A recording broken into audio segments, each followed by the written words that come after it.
रामकृष्ण हरी मंडळी. तर आपली कपाशी फिट झालेली आहेत आणि आता हे बघा पूर्ण पार तोंडापर्यंत लागतेत आता आणि फिट झालेले आहेत.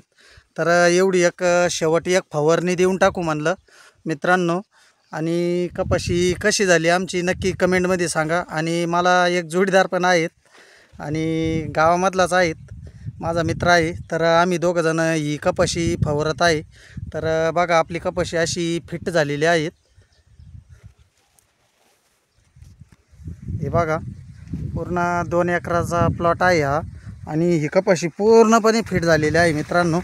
तर हे बघा आता ही शेवट लास्ट फवारणी आहेत. आणि आमची कपाशी कशी वाटली तुम्हाला नक्की कमेंट करून नक्की सांगा मला. आणि कोणकोणत्या भागामध्ये अशा कपाशी आहेत मला नक्की सांगा मित्रांनो. आणि कपाशी एकदम जबरदस्त आलेली आहे आणि पाऊस पण मापात होता एकदम मस्तपैकी. तर त्याच्यामुळे आता कपाशीला कुठलीही अडचण नाही आणि फवारणी पण चालू आहे. आणि तिच्यावरती कुठलंही काही असे पिवळे पानं अजिबात नव्हते, पण तरी म्हटलं एवढी एक फवारणी करून देऊ. तर धन्यवाद मित्रांनो. आणि कपाशी कशी आहे मला नक्की कमेंट करून सांगा. हे बघा इकडं पण कपाशी आहेत.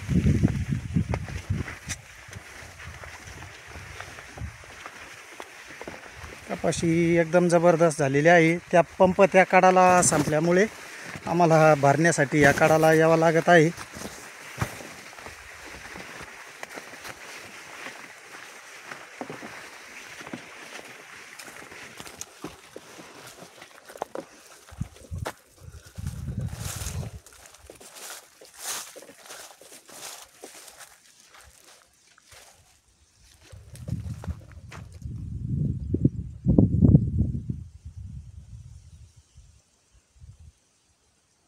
आणि मध्यंतरी इथं एक बॅग संपल्यानंतर इथं तुरीचा पाट घातला होता मध्यंतरी एक समोर आहे दिसत. आणि या गावरान भेंड्या आहेत बघा, गावरान भेंड्या म्हणतात. या गावरान भेंड्या असतात मित्रांनो बघा. तर झाडांना पण अशा मस्तपैकी भेंड्या आलेल्या आहे. आणि आता या उपयोगी म्हणजे नवरात्रासाठी उपयोगात येतील आता या.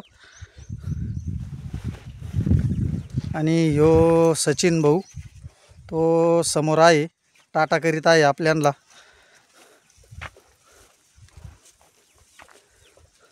तर नक्की सांगा मित्रांनो कपाशी कशी आहे मला नक्की कमेंटमध्ये सांगा. बोल एकदा आता. तो म्हणतो पाणी प्यायला ये म्हणलं माय, आता मी पाणी प्यायला जातो म्हणलं माय. आणि नक्की कमेंट करून सांगा मित्रांनो कपाशी कशी आहेत. तर धन्यवाद मित्रांनो. रामकृष्ण हरी. आणि इकडं पण थोडा भुईमुग टाकलेला होता. तर इकडं पण या मामी भुईमुग काढत आहेत. आणि तो तर आपला सचिन भाऊ कटारे. आणि इकडं पण हा थोडा भुईमुग होता या प्लॉटिंगमध्ये. तर नक्की सांगा मित्रांनो व्हिडिओ कसा वाटला. धन्यवाद. रामकृष्ण हरी.